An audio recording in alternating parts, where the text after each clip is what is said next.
Oi pessoal, bem-vindos de volta ao Leiloando Ideias. Eu sei, eu não faço tantos vídeos em português, mas eu vou deixar aqui em cima um box que tem a playlist dos vídeos em português que eu já fiz aqui pro canal. E hoje eu estou aqui para falar sobre um livro que eu li em 3 noites. Era um livro que eu estava esperando muito para poder ler, desde que eu fiquei sabendo que o livro saiu no Brasil, eu queria muito comprar. E finalmente essa semana uma amiga minha me mandou um link porque estava disponível na Amazon para comprar para o Kindle. Então eu comprei e é o Suzane, Assassina e Manipuladora. Os meus amigos, a minha família, as pessoas próximas sabem o quanto eu sou obcecada pela história da Suzane desde 2002, quando tudo aconteceu. E para quem não me conhece, parece ser uma coisa bem bizarra falar que eu sou obcecada pela história da Suzane. Mas eu acho que parte disso é porque o meu contato com a história da Suzane sempre foi através da mídia, através de artigos, através de reportagens para televisão, e sempre tiveram tantas mudanças e tantas coisas bombásticas aparecendo, ou sempre umas reviravoltas absurdas que acho que assim, no fundo, lá no meu subconsciente, eu tava considerando a história da Suzane meio que uma novela mexicana, que foi o que eu cresci assistindo. E a Suzane era, sei lá, como a Soraya Montenegro, sempre arquitetando alguma coisa e tentando destruir alguma pessoa. E foi aquilo que eu acabei, assim, construindo no meu imaginário. Eu acredito ser. Mas as coisas mudaram depois que eu li esse livro.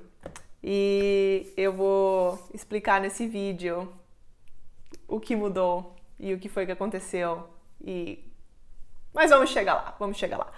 Se vocês gostam de vídeos assim, me deixe comentários aqui dizendo que tipo de vídeos em português vocês gostariam de assistir, porque honestamente eu não faço muito vídeo em português porque as pessoas não assistem. As pessoas próximas de mim acabam não assistindo os meus vídeos, então eu acabo fazendo vídeos em inglês só para as pessoas desconhecidas aqui dos Estados Unidos mesmo, porque no fim das contas eu acabo tendo mais visualizações. Mas se vocês estão interessados em ver vídeos em português, é só me avisar e a gente dá um jeito. Então tá, vamos lá. Vamos começar. Bom, se você não conhece a história de Suzane von Richthofen, porque nesses últimos meses eu fiquei sabendo de pelo menos 2 brasileiros que não conheciam a história de Suzane, mesmo morando grande parte da vida deles no Brasil. Talvez seja melhor você parar por aqui, porque as informações que eu vou contar, apesar de terem sido extremamente divulgadas, talvez você não saiba. E você considere isso um spoiler do livro. Então, se você quiser ler o livro sem ter ideia nenhuma da história, talvez você não queira continuar adiante com este vídeo. Eu não vou fazer nenhum spoiler do livro per se, mas eu vou contar um pouquinho da história da Suzane, né, gente? Porque não fiquei acompanhando aí essa história na mídia há mais de 18 anos para chegar aqui nesse vídeo e não falar a respeito. Então vamos lá. O ano era 2002. O mês, outubro. Lá em Santa Catarina, no auge dos meus 14 anos, assistindo o noticiário com a minha família, é anunciado que um casal da classe média alta de São Paulo foi morto a pauladas enquanto dormia na sua mansão em um bairro nobre. Ninguém sabia quem eram os suspeitos, o que tinha acontecido, e ficou aquele mistério por alguns dias. Durante a cobertura do velório, a atenção pairou sobre a filha do casal, que estava usando uma blusinha muito curta, o que nós hoje em dia a gente chama de crop top, deixando a barriga à mostra, o que foi de um mau gosto sensacional. Passado alguns dias, a polícia descobriu, depois de uma grande investigação, de que a mandante do crime era a loira da blusinha crop top.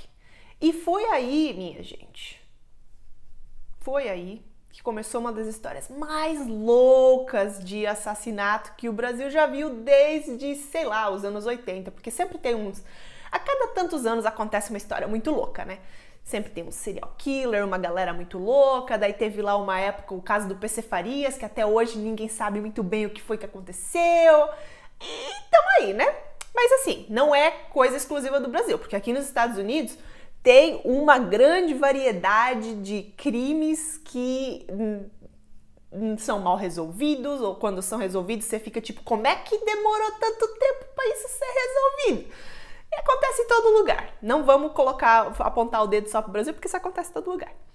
Mas enfim, aqui nos Estados Unidos, recentemente, tá tendo, por causa da Netflix, estão saindo muitos documentários sobre crimes de casos, crimes reais.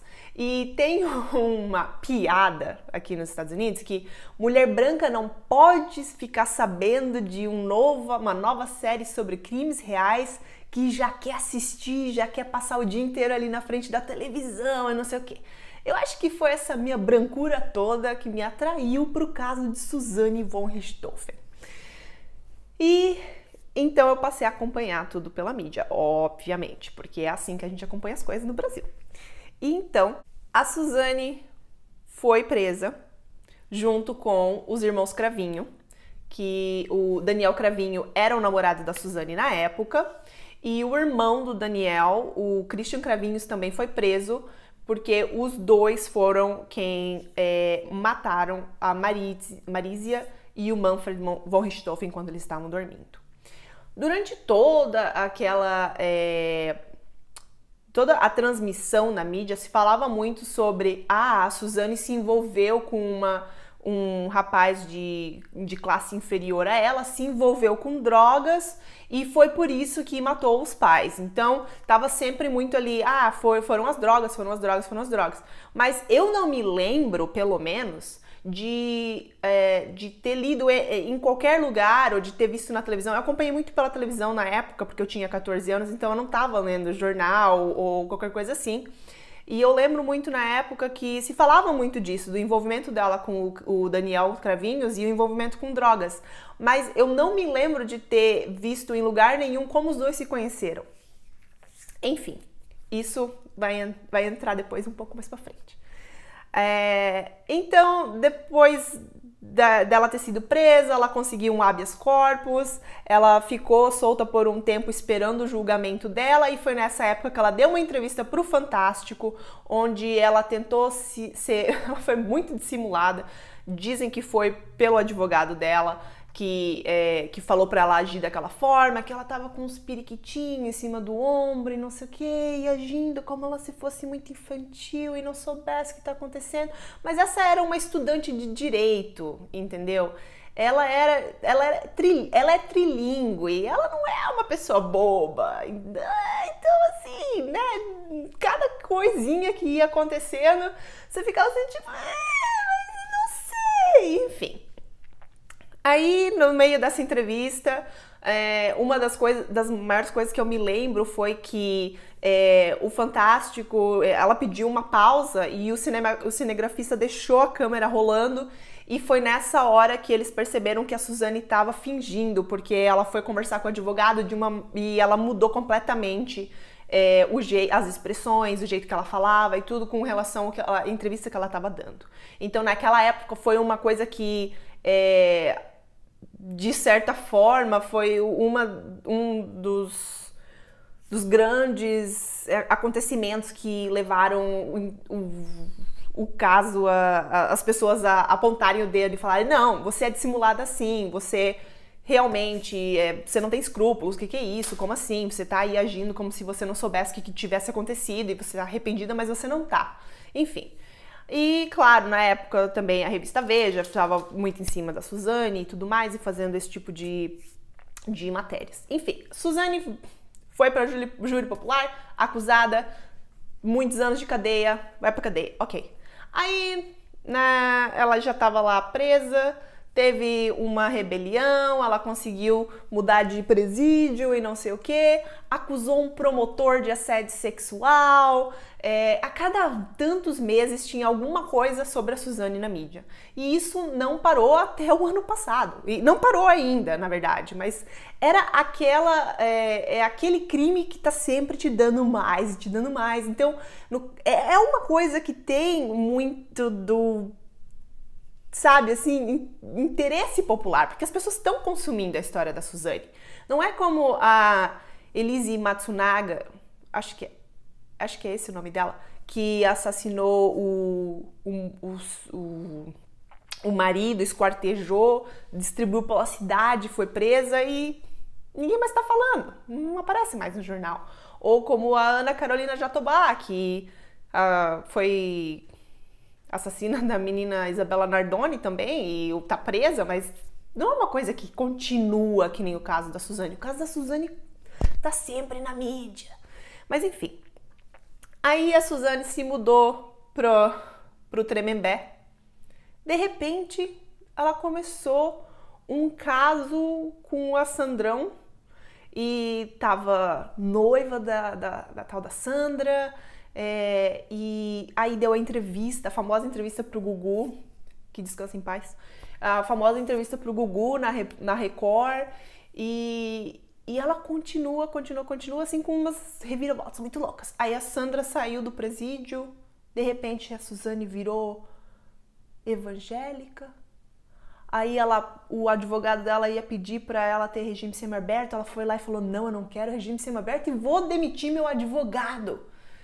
E daí, de repente, passou uns 2 anos. Agora eu quero regime semiaberto. Mas você não tem onde ficar. Não, eu tenho um noivo. Gente, quando a Suzane von Richthofen, presa em Tremembé, conseguiu um noivo, minha casa caiu. Porque na época eu era solteira. Fiquei muito chateada. Porque eu pensei, gente, Suzane lá dentro do presídio conseguiu um noivo. Como assim? Como assim? Mas enfim, hoje tá tudo bem, eu já superei, tô casada, tá tudo bem, entendeu? Mas na época foi um baque muito grande, porque tem até, às vezes, aparece aí no meu... Porque toda matéria que aparece da Suzane na mídia, eu costumava compartilhar nas redes sociais. Então, vira e mexe, aparece nas minhas memórias. Eu reclamando que a Suzane tinha namorado e eu não tinha. Mas enfim, né? Coisa que passa. Aí, no começo desse ano, saiu o livro Suzane, Assassina e Manipuladora pela Matrix Editora. E uma amiga minha, Marina, me mandou um artigo que saiu na UOL e falou: Leila, você precisa ler esse livro. E eu falei assim: Marina, eu preciso ler esse livro. E na época o livro só estava realmente, né, em cópia física, e eu até procurei para comprar na Amazon, mas estava 50 e tantos dólares para comprar, minha gente. No Brasil isso estava muito mais barato. Então eu falei assim: um dia isso sai no Kindle. Beleza. Semana passada, uma outra amiga minha, a Paula, ela me mandou um link e falou: agora vai. Então eu comprei por 5 dólares no Kindle a versão online do livro, e em questão, como eu já disse, de 3 noites eu li tudo. O livro é escrito por Ulysses Campbell, que foi um jornalista da revista Veja. Então, ele meio que também entrevistou Suzane ao longo desses anos, ele fez uma pesquisa extensiva a respeito do caso inteiro. E, honestamente, eu acho que se eu tivesse na faculdade de jornalismo hoje em dia, o caso da Suzane provavelmente seria a minha tese de conclusão de curso, porque foi um circo midiático, assim, absurdo tudo isso que essa história já concedeu pra mídia, entendeu? Eu acho que realmente seria um tema vasto para poder fazer esse tipo de pesquisa de conclusão de curso. Mas enfim, o livro tem 280 páginas e o lançamento foi em 1º de janeiro de 2020.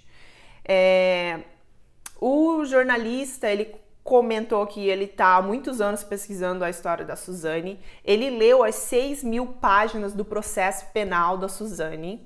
Ele entrevistou 56 presas, 16 agentes de segurança Ele teve 8 entrevistas com o Christian Cravinhos, que foi um dos envolvidos no assassinato dos von Richthofen. Ele encontrou com Suzanne 3 vezes, mas ele deixa bem claro que a Suzanne não quis nada a ver com esse livro. Então, a Suzanne não ganhou nenhum tipo de dinheiro. Tem horas que eu só consigo lembrar de palavra em inglês, gente. É uma vida muito triste essa que eu levo hoje em dia, que eu tô esquecendo a minha própria língua. Mas enfim, o dinheiro arrecadado não está indo para Suzanne, só para deixar isso bem claro. Então, assim que o livro começa, o Ulisses tem na introdução do livro uma passagem que me chamou muito a atenção, que ele diz que tem um jornalista americano que escrevia para o New York Times, chamado Gay Talese, e eu li muitos livros dele. Ele fez toda uma matéria a respeito do Frank Sinatra sem nunca ter falado com Frank Sinatra, que foi uma das maiores reportagens na época. E esse foi o tipo de pesquisa que ele fez para escrever esse livro. Ele conversou com pessoas ao redor de Suzanne, as pessoas que estavam próximas a ela, para conseguir ter essa riqueza de detalhes. E também ele conseguiu acesso a cartas que Suzanne escreveu para pessoas próximas a ela, onde ela conta partes da história dela. Então, tem alguns trechos do livro em que eu fiquei assim, tipo, como é que você sabe disso, meu colega? Aí mais pra frente você fala, agora eu entendi, tá bom, ok. Uma das coisas que esse livro fez foi preencher essas lacunas da história da Suzanne que eu não tinha conhecimento só em ler um material que saiu na época, ou só de assistir notícias aqui e ali do Jornal Nacional ou de outros noticiários que estavam acontecendo. Então, por exemplo, não era do meu conhecimento como Suzanne e Daniel se conheceram. E essa foi bem no começo do livro que isso acontece, e a forma como acontece mexe muito com as pessoas. Eu tava conversando com a Paula, que também comprou o livro, estava assistindo, e ela falou, eu chorei quando eu li aquela parte, porque foram os pais da Suzanne, basicamente, que apresentaram os dois. E para pensar que depois de um tempo eles vieram a planejar e assassinar os pais dela, é uma coisa muito forte, é um sentimento muito horrível. Então, o livro tem uma riqueza de detalhes, assim, impressionante. E ele amarra muito bem todos esses fatores, todas essas histórias que eu contei, assim, como picadinho aqui no começo do vídeo. Ele te deixa com um sentimento horrível por estar lendo aquilo. A forma como a Suzanne manipula as pessoas, lendo esse livro, e o jeito como ele colocou toda a história junto e mostrando como a Suzanne acaba sendo muito querida pelas pessoas, como ela tem aquele lado bem manipuladora, e no fim das contas, assim, a diretora do presídio chama ela de filha, e ela consegue isso e ela aquilo, ela tem as regalias, ela, sabe, sempre dá um jeito de conseguir algo. Foi uma coisa que mexeu muito comigo, sabe? Porque até então, eu li as histórias da Suzanne aqui e ali, eu ficava naquela, meu Deus, como é que pode? Mas, gente do céu, isso acontecendo e aquilo acontecendo. Nossa, que dissimulado. Nossa, olha só que absurdo. Mas sabe assim, de tipo, quero mais, quero mais, quero mais, quero saber mais? Eu acho que eu cheguei no ponto que eu soube o suficiente. E eu queria muito assistir o filme que tá pra sair, não sei se vai sair ainda por causa da quarentena e tudo mais. E depois de ler esse livro eu não sei mais se eu quero assistir. Talvez se sair algum serviço de streaming, alguma plataforma de streaming, talvez eu assista, mas uma coisa que o livro faz também não conta somente a história da Suzanne e dos irmãos Cravinho. Ele conta a história das pessoas com as quais a Suzanne se relaciona e as pessoas com as quais ela resolveu se aliar dentro da prisão. E claro, em momento nenhum eu achei que a Suzanne era uma santa, né, gente? Por favor, ela mandou matar os próprios pais. E em momento nenhum eu imaginei que ela tava lá na prisão se relacionando assim com gente, sei lá, é uma prisão. Eu não sei o que as pessoas estão lá dentro fazendo, sabe? A minha visão de prisão é o Orange is the New Black da Netflix que eu assisti, não é a realidade. E eu acho que a partir do momento que ele conta em detalhes as histórias dessas pessoas que são o braço direito da Suzane, a nova namorada da Suzane, ou a cunhada da Suzane, ou a pessoa que, sabe, assim, aquilo me impactou demais. Tem histórias contadas nesse livro que nem assim nos meus sonhos mais loucos de escrever um roteiro de terror eu imaginaria em escrever alguma coisa daquele jeito, sabe? São histórias assim que te dão um soco no estômago. E é um livro muito forte. Apesar de você já saber do que a Suzane é capaz, de saber o que aconteceu ao longo de todos esses anos com a Suzane, tem muita informação nesse livro que não é de conhecimento público, não é uma coisa que estamparia a capa de um jornal de forma grosseira, porque seria horrível para aquela informação ser vinculada daquela forma. E também é uma forma, e também tem uma passagem que me marcou bastante também foi o esclarecimento do que aconteceu com o irmão da Suzane, porque uns anos atrás teve muita informação que era errônea a respeito do que aconteceu com ele, porque sim, ele se drogou e ele apareceu num lugar completamente desnorteado e estava lá jogado, a Deus dará, seja lá o que for, mas saiu no noticiário que ele era da Cracolândia e coisa assim, que não foi o que aconteceu. O menino tem Menino, ele é mais velho que eu. O rapaz tem um doutorado e sabe, assim, e também fala muito desse relacionamento do que os dois tiveram. Eles eram muito próximos, eles tinham um amor de irmão muito forte. E possivelmente o Andreas ainda é a única pessoa que talvez a Suzane tenha algum tipo de sentimento por ele. Eu acho que o Ulisses fez um trabalho fantástico escrevendo esse livro. E em momento algum eu achei que ele tentou fazer a Suzane parecer uma pessoa que ela não é. Eu não acho que ele tentou mostrar... Ele não tem... Claro que, de uma certa forma, os personagens são humanizados. Mas eles não estão humanizados de uma forma que é pra você achar que eles são santos. É uma forma bem te trazendo assim pra realidade do que são as coisas. E foi um dos motivos porque eu não conseguia largar essa leitura. E claro, pelo fato de que eu sempre fui muito interessada pela história da Suzane, eu não achei que ele tentou ser sensacionalista, apesar de ele ter sido repórter da Veja. Eu achei que ele fez de fato uma pesquisa extensiva que foi muito bem colocada e com certeza ele teve mais informações que ele acabou deixando de fora disso, até principalmente por ele ter lido o processo de 6.000 páginas. Mas as 280 páginas desse livro são muito bem escritas.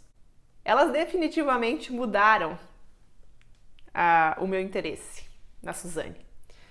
E como eu já falei anteriormente, foi definitivamente aquele acorda para a realidade que estava faltando, sabe? Eu não sei quando Suzane vai entrar pro regime aberto, e eu imagino que muita coisa ainda vai acontecer, especialmente por algumas coisas que são citadas no livro, por questão assim, de frases aqui e ali, que talvez ainda tenham um desenrolar. A gente não vai deixar de escutar de Suzane von Richthofen tão cedo, assim como a gente já deixou de escutar a respeito dessas outras pessoas que cometeram crimes hediondos e também estão aí, só à espera de liberdade, I guess. Mas eu recomendo esse livro. Eu acho que Bom, se você não quiser comprar, você pega emprestado, vai numa biblioteca, não sei. Como eu disse anteriormente, a Suzane não está recebendo nenhum dinheiro. Eu não consigo lembrar a palavra que eu preciso usar. Como eu mencionei, a Suzane não está se beneficiando financeiramente desse livro. Ela tem os 120 mil reais que ela ganhou do programa do Gugu quando ela deu aquela entrevista, guardado para ela. Ela tem um apartamento no valor de, eu acredito, 1 milhão de reais que a avó paterna deixou para ela. Ela convenceu a avó paterna a deixar alguma coisa para ela. Meu Deus. Mas enfim. E, claro, tá noiva. Vamos ver se um dia ela vai casar. Ela tá numa união estável, eu acho que com esse moço. E... ai, gente. É pesado. Vou te contar, viu? É pesado. Mas é um livro muito bem escrito. E eu acho que... eu não quero dar muitos detalhes, porque eu não quero estragar a surpresa, sabe? Eu quero que vocês tenham o mesmo...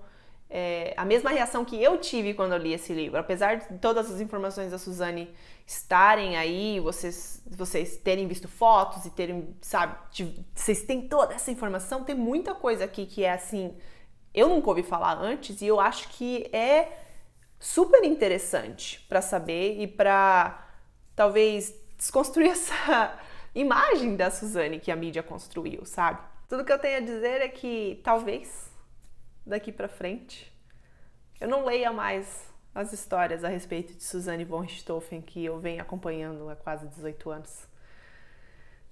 E tudo graças a esse livro. Realmente foi assim o que eu precisava para abrir meus olhos para quão horrorosa é a realidade dessa pessoa. Mas, enfim. Isso é tudo que eu vou dizer a respeito desse livro. Eu dei aí umas pinceladas a respeito da história da Suzane para vocês terem uma ideia do que está acontecendo. Me digam o que vocês acharam desse vídeo, se vocês gostam de vídeos assim. Eu tô com bastante tempo à noite, assim, depois de trabalhar, porque eu tô trabalhando de casa ainda. Tô com bastante tempo à noite para ler alguns livros, então se vocês quiserem resenha de mais alguma coisa, me avisem. E se vocês gostam desse tipo de vídeo, deixem um joinha, assina aí o canal e a gente se fala na próxima, galera!